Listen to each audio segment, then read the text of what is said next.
Бүгүн талкуу кылган маселе туугандар бул мурабаха банктар аркылуу ишке ашабы ошол тууралуу кенен сүйлөшсөк.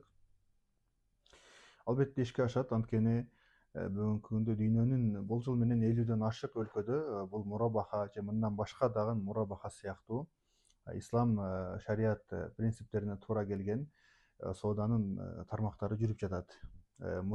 Кээ бир мусулман өлкөлөрдө Индонезия, Саудия, Кувейт катарларда жалаң гана ислам принциптери менен иштеген гана банктар бар. Алар ушул мурабаха жана ушул сыяктуу модороба, ижара, мунтахия биттамлик деген ушул соодалар менен иш алып барышат ислам терезелери менен.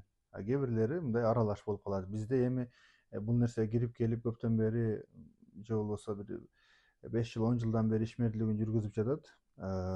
Өз кезинде Чубак устаз дагы Бакай банктын ошол ислам терезеси бөлүгүндө комиссия болуп ошол жакты көзөмөлдөп иштеп турган. Бакай банк болгондагы Бакай банктын өзүнүн ичинде ислам финансы борбор деп бөлүнүп чыккан.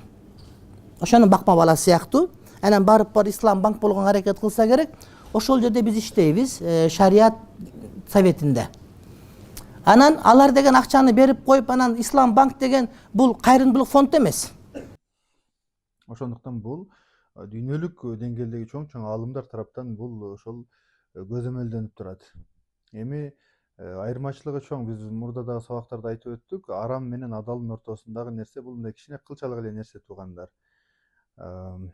Мисалга караңыздар, арам болгон банктын ишмердүүлүгү кайсыл? Сизге акча берет дагы, ошол акчаны көбөйтүп бер дейт. Ушул нерсени шарият арам кылган. Акча берип акчаны көбөйт дегенди.